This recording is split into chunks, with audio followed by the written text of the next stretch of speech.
ഞാൻ കണ്ടിക്കുന്നിട്ട് ചെയ്യണേ നോക്കട്ടെ.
അപ്പം നമ്മുടെ വീട്ടിലെ ഒരു മീൻ നന്നാക്കണ സീനാണ് ഈ കാണുന്നത് കേട്ടോ. അപ്പോൾ ഒരു മീൻ നന്നാക്കാൻ എടുത്തു കൊണ്ടുവന്നു കഴിഞ്ഞാൽ കുറേ പൂച്ചകളും കോഴിയും ഒക്കെ ഉണ്ടാവും കേട്ടോ ചുറ്റിനും. ഇന്നിപ്പോൾ ഈ പൂച്ചകളുള്ളതുകൊണ്ടാന്ന് തോന്നുന്നുണ്ട്, ബാക്കിയുള്ള പൂച്ചകളെയൊന്നും കാണാനില്ല. ഇവിടെ ഒരു 6-7 പൂച്ചകളുണ്ട്. അപ്പോൾ ഈ പൂച്ച നമ്മുടെ അല്ല കേട്ടോ, തൊട്ടപ്പുറത്തെ വീട്ടിൽ അവർ തീറ്റയൊക്കെ കൊടുത്ത് വളർത്തുന്ന ഒരു സുന്ദരനായ പൂച്ചയാണിത്. നല്ല എന്തോ ഒരു ബ്രീഡാന്ന് തോന്നുന്നു ഇതിനെ കണ്ടിട്ട്. അപ്പോൾ ദേ അതും മീനൊക്കെ ഇട്ട് കൊടുക്കുകയാണ്. അപ്പോൾ ചെറിയ ചാള കിട്ടിയിട്ട് കുറേ അധികം കൊണ്ടുവന്നിട്ടുണ്ടായിരുന്നു. അപ്പോൾ അത് കണ്ടപ്പോൾ തന്നെ ഞാൻ പറഞ്ഞു നന്നാക്കാൻ പറ്റില്ല, കാരണം ഒരു 3-4-5 കിലോ അങ്ങോട്ടുണ്ടായിരുന്നു എന്നാണ് തോന്നുന്നത്.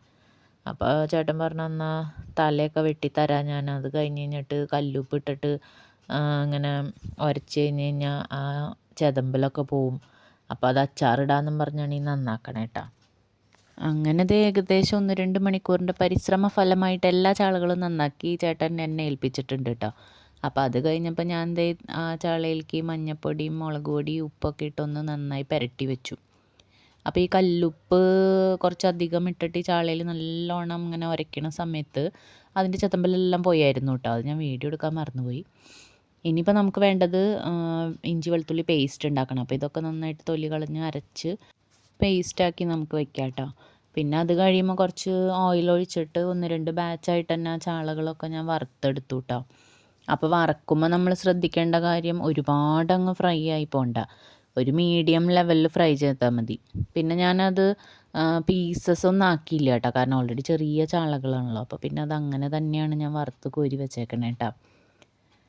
അപ്പോൾ ഇത് എൻ്റെ എല്ലാ ചാളകളും വറുത്ത് ഞാൻ നല്ല ഭംഗിയാക്കി വെച്ചിട്ടുണ്ട്. അത് വെറുതെ തന്നെ നല്ല രസമുണ്ടായിട്ടാണ്.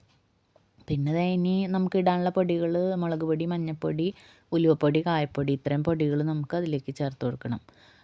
പിന്നെ നിങ്ങളുടെ കയ്യിൽ കാശ്മീരി മുളക് പൊടി ഉണ്ടെങ്കിൽ അത് ചേർത്തോ. ഇപ്പം ഞാനിത് അച്ചാറിടുന്ന സമയത്ത് എൻ്റെ കയ്യിൽ ഉണ്ടായിരുന്നില്ല കേട്ടോ, അതുകൊണ്ട് തന്നെ നമ്മുടെ അച്ചാറിന് ഇത്തിരി ഒരു കളറ് കുറവായിട്ട് തോന്നും കേട്ടോ. പിന്നെ നേരത്തെ ഞാൻ മീൻ ഫ്രൈ ചെയ്യാൻ യൂസ് ചെയ്ത ഓയിലിലേക്ക് നല്ലെണ്ണ ഒഴിച്ചു കൊടുത്തു കേട്ടോ. അപ്പോൾ ആ ഫ്രൈ ചെയ്യാൻ വെച്ചേക്കണ ഓയിൽ കളയണ്ട, അപ്പോൾ അതിലേക്ക് അങ്ങ് നല്ലെണ്ണ ഒഴിച്ചു കൊടുത്തിട്ട് കടുക് പൊട്ടിച്ചു കേട്ടോ. കടുക് പൊട്ടിച്ചിട്ട് അതിലേക്ക് ഇഞ്ചിയും വെളുത്തുള്ളിയും പേസ്റ്റ് ഒരു 3 സ്പൂണൊക്കെ, അത് ഇത്തിരി കൂടിയാലും കുഴപ്പമൊന്നുമില്ല കേട്ടോ. അതിന് നന്നായിട്ട് തന്നെ ഫ്രൈ ചെയ്തെടുക്കണം. അപ്പോൾ അതിങ്ങനെ ഇളക്കണ സമയത്ത് നമുക്കറിയാൻ പറ്റും, നല്ലോണം ഫ്രൈ ആയി വരുമ്പോൾ എണ്ണ ഇങ്ങനെ തെളിഞ്ഞ് വരും. അപ്പോൾ അത് തീ നമ്മൾ നന്നായിട്ട് തന്നെ കുറച്ച് വെച്ചിട്ട് തന്നെ ഇളക്കാൻ ശ്രദ്ധിക്കണം കേട്ടോ, അല്ലെങ്കിൽ പെട്ടെന്ന് കരിഞ്ഞു പോകും. കാരണം ഇളക്ക് എല്ലാ സ്ഥലത്തും ഒരേപോലെ അല്ലെങ്കിൽ ഒരു സൈഡൊക്കെ കരിയും, അപ്പോൾ വേറൊരു ടേസ്റ്റാവും. പിന്നെ നമുക്ക് ഇനി അതിലേക്ക് കറിവേപ്പില ഇട്ട് കൊടുക്കണം. അപ്പോൾ എൻ്റെ കയ്യിൽ നല്ല മൂത്ത കറിവേപ്പില അല്ല കേട്ടോ, അപ്പോൾ അതുകൊണ്ട് തന്നെ ഞാനത് കുറച്ച് ഇട്ടുണ്ടായിരുന്നുള്ളൂ. ഇനി അത് ഇതേ നന്നായിട്ട് ഫ്രൈ ആയി വന്നിട്ടുണ്ട്. ഇനി അതിലേക്ക് നമുക്ക് നമ്മൾ നേരത്തെ എടുത്ത് വെച്ചേക്കണ പൊടികളെല്ലാം കൂടി ഇട്ട് കൊടുക്കുക. അപ്പോൾ തീ സിമ്മിലാവാൻ എപ്പോഴും നമ്മൾ ശ്രദ്ധിക്കണം കേട്ടോ അങ്ങനത്തേക്ക് ഇട്ട് കൊടുക്കുമ്പോൾ. ഇനിയിപ്പോൾ അങ്ങനെ ഡൗട്ട് ഉണ്ടെങ്കിൽ ആ സ്റ്റൗ അങ്ങ് ഓഫ് ചെയ്ത് വെച്ചിട്ട് നല്ലോണം ഇളക്കി അങ്ങ് യോജിപ്പിച്ചാൽ മതി. ഇനിയിപ്പം നമ്മൾ നന്നായിട്ട് ഇളക്കി യോജിപ്പിച്ചു. അപ്പോൾ നമുക്ക് ഇനി ആവശ്യമുള്ളത് കുറച്ച് വിനാഗിരി ഒഴിക്കണം, കാരണം നമ്മുടെ കയ്യിലുള്ള മീനിട്ട് ഇളക്കണ സമയത്ത് കുറച്ച് വാട്ടർ കണ്ടൻറ്റ് പോലെ വേണ്ടേ. അപ്പോൾ അതിന് വേണ്ടിയിട്ട് വിനാഗിരി ഒഴിച്ചു. ഇനി കുറച്ചും കൂടിയും വാട്ടറി ആയിട്ട് വേണം എന്നുണ്ടെങ്കിൽ നമുക്ക് തിളപ്പിച്ചാറിയ വെള്ളം ഉണ്ടല്ലോ, അത് ഒഴിച്ചു കൊടുക്കാം കേട്ടോ. എന്നിട്ട് ഇനി വിനാഗിരി ഒഴിച്ചിട്ട് ഒന്ന് തിളപ്പിച്ചെടുക്കണം. ശരിക്കും പറഞ്ഞു കഴിഞ്ഞാൽ ഈ നോൺ സ്റ്റിക്കിൻ്റെ പാത്രത്തിൽ ഇങ്ങനെ വിനാഗിരിയുടെ സാധനങ്ങളൊന്നും ഉണ്ടാക്കുന്നത് അത്ര നല്ലതല്ല എന്ന് പറയും. ഞാൻ പിന്നെ ഇതിൽ ഫ്രൈ ചെയ്തപ്പോൾ അത് മാറ്റി പിന്നെ വേറെ പാത്രം വെക്കാനുള്ള മടി കൊണ്ട് ചെയ്ത പണിയാട്ടോ. അങ്ങനെ ദേ നമ്മുടെ അത് നന്നായി തിളച്ച് വരുന്നുണ്ട് കേട്ടോ. അപ്പോൾ ഞാൻ ദേ നേരത്തെ വറുത്ത് വെച്ചേക്കണ മീനൊക്കെ കുറേശ്ശെ അങ്ങ് ആഡ് ചെയ്ത് കൊടുക്കുകയാണ്. ഈ മീനിങ്ങനെ ആഡ് ചെയ്ത് കൊടുത്തിട്ട് ഇളക്കുമ്പോൾ നമുക്കറിയാം, അതായത് ആ ഒരു ചാറ് കുറവാണെന്ന്. അപ്പോൾ ഇനിയിപ്പോൾ നിങ്ങൾക്ക് ഭയങ്കരമായിട്ട് ചാറ് കുറഞ്ഞു പോയി എന്ന് തോന്നുകയാണെങ്കിൽ എന്താ ചെയ്യേണ്ടതെന്നറിയോ? ഓയിൽ നോക്കുക. ഓയിലിൻ്റെ അളവും കുറവാണെങ്കിൽ കുറച്ച് നല്ലെണ്ണ വേറൊരു പാത്രത്തിൽ ചൂടാക്കിയിട്ട് അതിലേക്ക് കശ്മീരി മുളക് പൊടി നേരത്തെ ഞാൻ പറഞ്ഞില്ല ഇട്ടുണ്ടായില്ലാന്ന്. അപ്പോൾ അതെല്ലാം കൂടി മിക്സ് ചെയ്തിട്ട് പിന്നെ വിനാഗിരിയൊക്കെ കൂടെ മിക്സ് ചെയ്തിട്ട് ഒന്ന് ആറി കഴിയുമ്പോൾ ഇതിലേക്ക് ഒഴിച്ചു കൊടുത്ത് സെറ്റ് ചെയ്താലും മതി കേട്ടോ. അപ്പോൾ ശരിക്കും പറഞ്ഞാലേ ഇന്ന് നമുക്ക് മനസ്സിലാവാൻ പറ്റില്ല ഈ ചാറ് എത്രത്തോളം ഉണ്ടായാലും ഇത് വറ്റിക്കൊണ്ടിരിക്കും. കാരണം നമ്മൾ ഫ്രൈ ചെയ്തതാണല്ലോ ഈ ചാളേനെ. അപ്പോൾ നമ്മളിനി നാളെയൊക്കെ എടുത്ത് നോക്കുമ്പോൾ നമുക്ക് മനസ്സിലാവും ഇത് നന്നായി ഡ്രൈ ആയല്ലോ എന്ന്. അപ്പോൾ ചെയ്താലും മതി. ടേസ്റ്റിലൊന്നും ഒരു വ്യത്യാസം ഉണ്ടാവില്ല കേട്ടോ.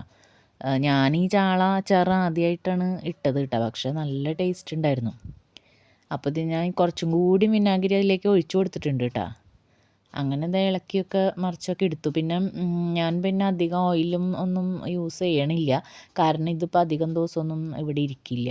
വേഗം തന്നെ അതൊക്കെ തിന്ന് കഴിക്കും. അല്ലെങ്കിൽ പിന്നെ ഫ്രിഡ്ജിൽ സൂക്ഷിക്കുകയാണെങ്കിലും കുഴപ്പമില്ല കേട്ടോ. അപ്പോൾ പിന്നെ ഓയിലൊന്നും അധികം നമുക്ക് യൂസ് ചെയ്യേണ്ട ആവശ്യമില്ല. പിന്നെ അതൊക്കെ ദേ ആറി കഴിഞ്ഞതിന് ശേഷം നല്ലൊരു ചില്ലുകുപ്പിയിലേക്ക് ആക്കി സൂക്ഷിച്ച് വെക്കുകയാണ് കേട്ടോ. അപ്പോൾ വീഡിയോസ് ഇഷ്ടമാവുകയാണെങ്കിൽ സബ്സ്ക്രൈബ് ചെയ്യാൻ മറന്നു പോകരുത്. അപ്പോൾ ചാളയൊക്കെ കിട്ടുകയാണെങ്കിൽ ഒരു പ്രാവശ്യമെങ്കിലും ഇങ്ങനെയൊക്കെ ഉണ്ടാക്കി നോക്കിക്കോളൂ.